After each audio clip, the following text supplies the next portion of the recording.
चलिए आज हम शुरू करते हैं वर्कशीट नंबर 37 जो कि गति पे ही आधारित है।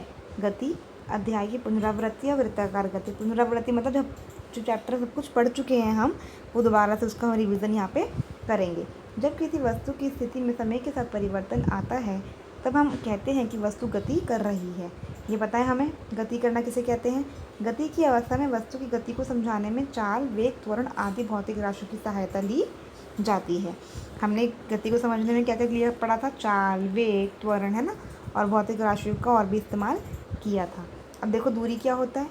वस्तु द्वारा तय किए गए पथ में वास्तविक लंबाई, ठीक है, दूरी कहलाती है। उसका क्या यूनिट होती है, मात्रक क्या होता है, मीटर्स। हम मीटर्स में इसको नापते हैं, ठीक है। विस्थापन किसी पथ की प्रारंभिक एवं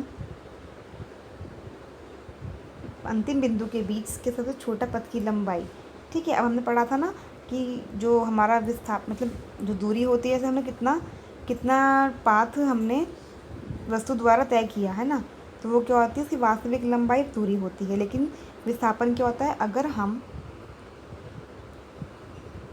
अगर हम यहाँ से यहाँ गए तो इसमें सबसे छोटी लंबाई कौन सी है, सबसे न्यूनतम यही वाली है ना, यही हमारा विस्थापन होगा।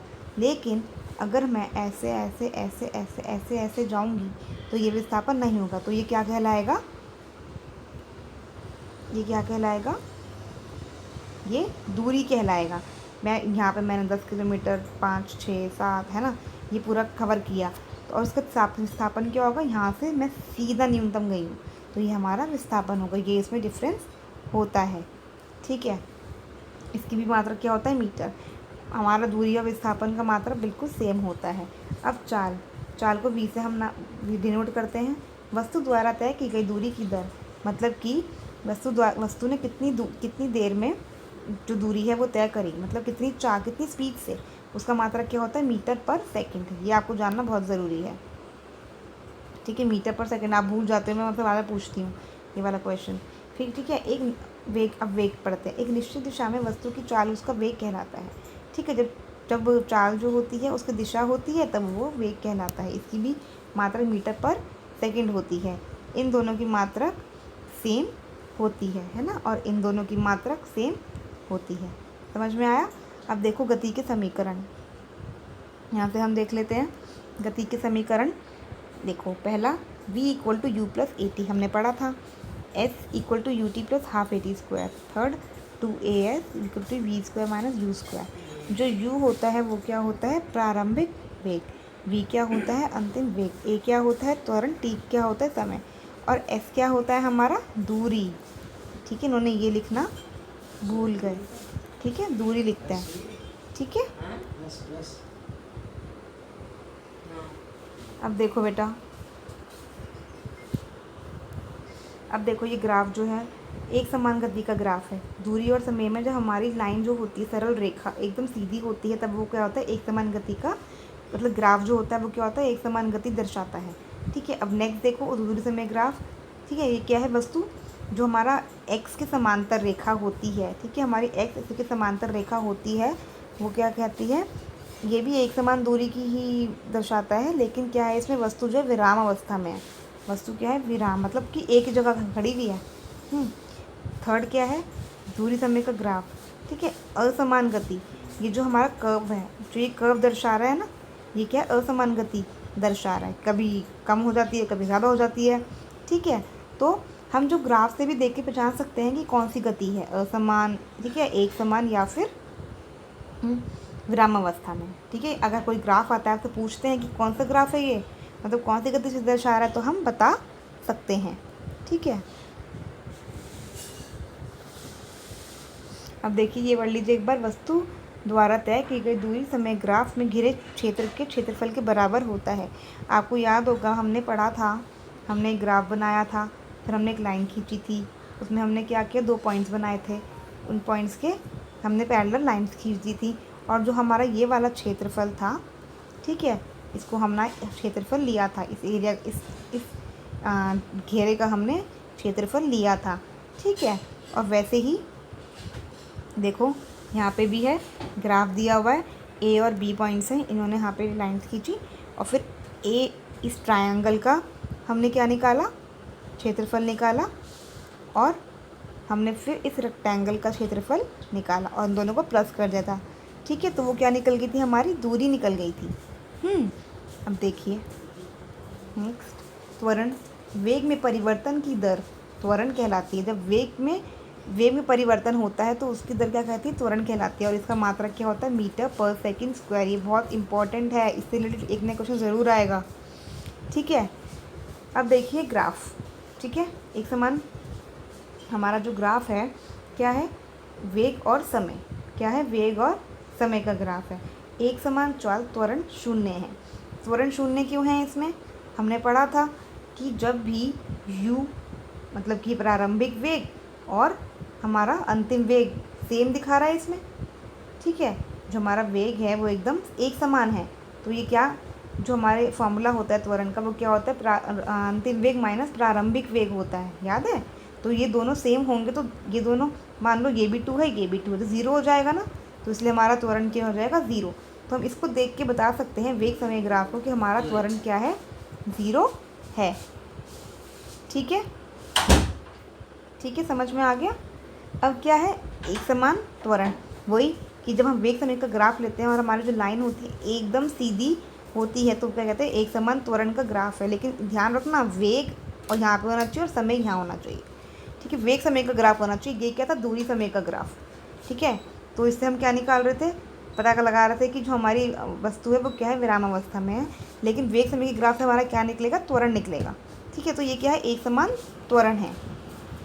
ठीक है, अब देखो जो ये है हमारा, जो हमारा ग्राफ है ये क्या, वेग समय ग्राफ का ये क्या है, ये नीचे जा रहा है, ग्राफ क्या हमारा नीचे जा रहा है। तो ये असमान त्वरण है, मंदन गति, मतलब कि जो स्पीड है हमारी बार बार धीरे धीरे कम होती जा रही है, तो क्या बोलते हैं इसको, मंदन गति। और इसको क्या है, ये असमान त्वरण है।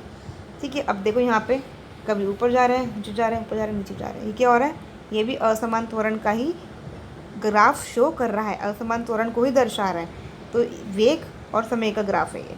ठीक है, ध्यान रखें, वेग और समय का ग्राफ क्या दर्शाता है, त्वरण दर्शाता है।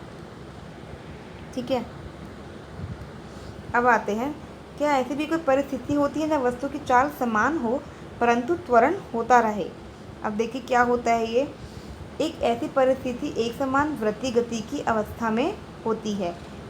ऐसी कब होती है सिचुएशन, जब हमारा चाल तो समान हो परंतु त्वरण होता रहे, मतलब जो उसका त्वरण है वो बढ़ता रहे। तो ये एक समान वृत्तीय गति की अवस्था में होता है। वृत्तीय गति क्या है भी हम पढ़ेंगे। ठीक है, मान लो यदि एक पत्थर के धागे से बांध कर एक ही स्थान पर खड़े होकर समान गति से लगातार घुमाया जाए, यानी कि मैं आपको दिखाती हूँ, देखो ये है ना फोटो, है ना, इसमें क्या है, एक पर्सन खड़ा हुआ है एक जगह पे और इसने अपने हाथ में एक धागा लेकर, हम करते हैं ना बचपन में कि वो पत्थर बांध देते थे और उल्ट घुमाते थे, तो ये क्या है, उसी को घुमा रहा है। ठीक है,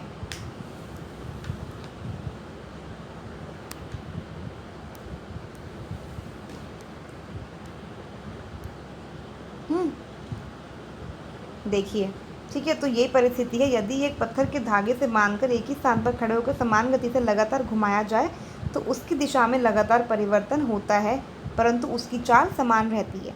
क्या होता है, चाल तो समान रहती है उसकी, हो सकता तो चाल समान रहे कि मतलब स्पीड एकदम सेम रहे चाल उसकी, लेकिन दिशा में परिवर्तन आता ही रहेगा और आता ही रहेगा परिवर्तन, क्योंकि देखो सर्कुलर है, कभी यहाँ, ठीक है, कभी यहाँ, कभी यहाँ, कभी यहाँ।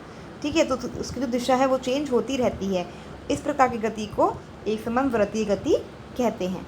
ठीक है, अब देखिए, एक समान वृत्तीय गति, जब एक वस्तु वृत्तीय पथ मतलब गोल सर्कुलर पथ पर एक समान चाल से चलती है तब उसकी गति को एक समान वृत्तीय गति कहा जाता है। उदाहरण के लिए वृत्तीय पथ पर दौड़ता धावक, मतलब कि एक सर्कुलर ट्रैक पे, मतलब कि जैसे हमारे वो होते हैं ना पार्क में, मान लो पार्क गोल है और वहाँ पे एक पर्सन चल रहा है, तो ये क्या होता है, उसका एक उदाहरण होता है पृथ्वी के चक्कर लगातार सैटेलाइट।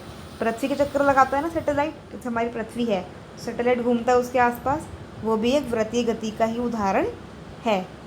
ठीक है, और हमारा जो बच्चा था एक जगह खड़े होकर जो धागे से पत्थर लेके घुमाता है, वो भी एक इसी वृत्तीय गति का ही उदाहरण है। अब देखिए, यदि वृत्तीय पथ की त्रिज्या मतलब रेडियस, जैसे कि रेडियस पता है ना आपको, मैथ्स में पढ़ते हैं, r, और वस्तु t समय में चक्कर लगाती है तो वेग क्या होगा। ठीक है, और हमारा t मतलब t समय में एक चक्कर लगाती है तो वेग क्या होगा, वेग मतलब v। ठीक है, तो उन्होंने फॉर्मूला दिया हुआ है, देखो 2πr/t, 2πr। ठीक है, आपको पता ही 2πr क्या होता है, सर्कमफेरेंस होता है ना सर्कल का, हिंदी में कुछ और बोलते हैं शायद, ठीक है, मैथ्स में, लेकिन कोई बात नहीं, हम यहाँ पे फॉर्मूला लर्न कर लेते हैं। v = 2πr, एक सेकेंड, v = 2πr/t। ठीक है, तो पाई की वैल्यू आपको पता होगी बेटा, मैथ्स में 22/7 होती है ना, 22/7 मैथ्स पढ़ी होगी जो बच्चों को, उनको आता होगा। ठीक है, अब हम क्या करते हैं, क्वेश्चंस देख लेते हैं। दूरी तथा विस्थापन में एक अंतर बताइए। ये आप बता सकते हैं बहुत ही इजीली। कैसे, दूरी कभी भी शून्य नहीं होती, लेकिन विस्थापन शून्य हो सकता है। मान लो यहाँ पे a है, यहाँ पे b है, a है, यहाँ पे b है, और जो पर्सन a पे खड़ा है वो a पे वापस आ रहा है, पहले वो b पे जा रहा है और a पे वापस आ रहा है, तो इसका विस्थापन क्या होगा, 0 होगा। ठीक है, क्योंकि वो अपनी जगह पे वापस आ गया ना, तो a से a पर ही वापस आ गया, तो विस्थापन क्या हो गया, 0। लेकिन दूरी क्या होगी, अगर ये 10 किलोमीटर है तो उसकी दूरी क्या हो जाएगी, पहले वो b तक गया 10 किलोमीटर में, और वापस b से आया 10 किलोमीटर में, तो क्या होगा, दोनों को प्लस करके 20, दूरी क्या आ जाएगी, 20। ठीक है, गति के तीनों समीकरण लिखिए, तो आप लिख ही देंगे, आपको आता है। एक समान वृत्तीय गति के 3 उदाहरण बताइए, ये भी बता सकते हैं हम। मैं चाहती हूँ कि कोई बच्चे नया उदाहरण लाएँ कोई इस वर्कशीट के अलावा, मुझे अच्छा लगेगा। यदि एक एथलीट 100 मीटर की त्रिज्या वाले ट्रैक पर, मतलब कि हमें आर दे रखा है 100 मीटर्स, ठीक है, ट्रैक का एक चक्कर 1 मिनट में लगाता है, तो हमें टी दिया हुआ है 1 मिनट। ठीक है, लेकिन हमें उसकी चाल निकालनी है, तो चाल क्या होता है, मीटर पर सेकंड होती है ना, पता है। तो हमें क्या करना है, हमें टी को मीटर्स में, वो सेकंड में चेंज कर लेना है। 1 मिनट = 60 सेकेंड्स। तो हमारा क्या हो जाएगा, देखिए, जो हमारा वेग है वो क्या हो जाएगा, मतलब हमारी चाल 2πr/t। पाई हमें पता है, 2, r हमें पता है, और हम t पता है, हम कैलकुलेशन करके निकाल देंगे। ठीक है, तो बेटा ये आपकी वर्कशीट अब यहीं ख़त्म होती है। ठीक है, अब नेक्स्ट वर्कशीट हम दिन करेंगे। बाकी आपको अच्छे से रिवाइज़ करना है और इसको अच्छे से पढ़ना है, और मुझे क्वेश्चंस करके दिखाने हैं।